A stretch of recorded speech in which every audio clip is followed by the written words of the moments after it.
আসসালামু আলাইকুম। আশা করি সবাই ভালো আছেন। আলহামদুলিল্লাহ, আল্লাহর অশেষ রহমতে আমরা আপনাদের দোয়া ভালো আছি। এখন আমি আপনাদের মাঝে নতুন একটি ভিডিও শুরু করলাম। আমার ভিডিওটি কি তা পুরো ভিডিও জুড়ে আমার সঙ্গে থাকুন এবং দেখতে থাকুন। চলুন আপনাদেরকে নিয়ে আমি ভিডিওটা শুরু করি। মনে চাইছিল একটু খেজুরের সিডনি খাইতে। এটা নোয়াখালীর ভাষা, জানি না কোন ডিস্ট্রিক্টে কী বলে। তো এই খেজুরের সিডনির জন্য দরকার খেজুরের রস। এখন খেজুরের রসটা কোথায় পাবো? এটা তো এখন বিলুপ্ত হয়ে গেছে, এটা খুঁজে পাওয়া যায় না। তাই আমি খেজুরের গুড় দিয়ে আমি তৈরি করে নিলাম রসের সিন্নি। ওটা নাকি রস দিয়ে তৈরি করা হয়, জানি না। যারা তৈরি করে তারাই জানে এটা অরিজিনাল রসের মানে খেজুরের গুড় কিনা। তো কী করলাম, আমি নিয়ে আসলাম আতপ চাল, ওটা দইয়ে সুন্দর করে এখন হাঁড়ি বসাই রান্না বসিয়ে দিলাম। আর দেখুন আমার চালটা ফুটে উঠছে, এর মধ্যে ময় মশলা দিয়ে দিলাম, লবণ দিয়ে দিলাম পরিমাণ মতন, দিয়ে এখন এগুলা ব্লক আসা পর্যন্ত অপেক্ষা করব। দেখুন ফাইনালি সেই খেজুরের গুড়, এই খেজুরের গুড় দিয়ে আজকে তৈরি করব রসের সিন্নি। মন চাইছে কী করব, এখন তার রস পাওয়া যায় না, এটা তো বিলুপ্ত হয়ে গেছে। তাই এখন আমার রান্নাটা গনেই আসছে। এখন এর মধ্যে দিয়ে দিচ্ছি সেই খেজুরের গুড়। খেজুরের গুড় দিয়ে সেই রসের সিন্নিটা তৈরি করতেছি। সবাই ভিডিও জুড়ে আমার সঙ্গে থাকুন। দিয়ে দিচ্ছি সেই খেজুরের গুড়, আর কিছু নারকেল দিয়ে দিচ্ছি, আর কিছু নারকেল পরে দিয়ে দিব।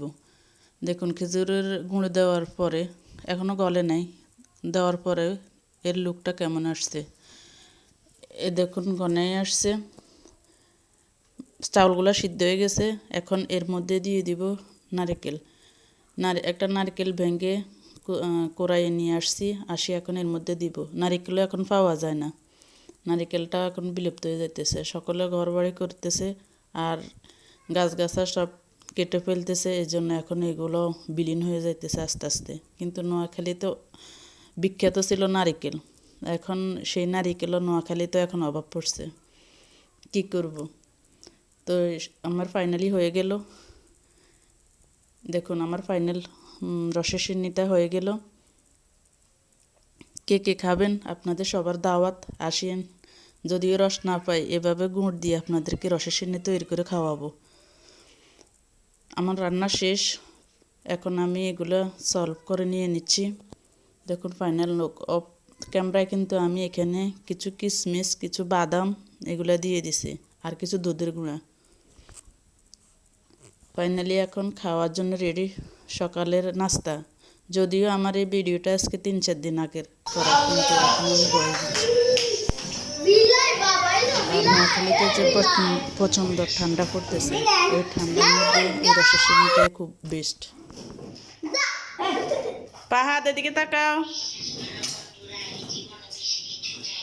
এফাইম আসো, মাহির আসো, আসো খাওয়ার জন্য আসো।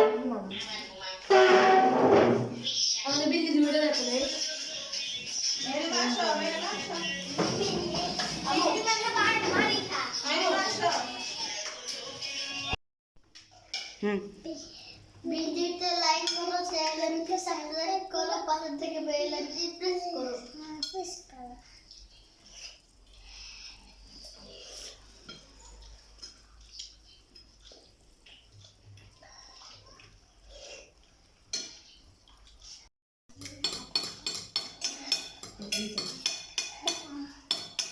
তো বাচ্চারা খাওয়া দাওয়া শেষ করতেছে, তাহলে আজকের মতো এখানে আল্লাহ হাফেজ, আসসালামু আলাইকুম। সবাইকে রসের সিন্নির দাওয়াত, যে যে খাইবেন চলে আসবেন। এখন তো প্রচণ্ড ঠান্ডা পড়তেছে, তাই এই জিনিসগুলো খাওয়া মজাই আলাদা।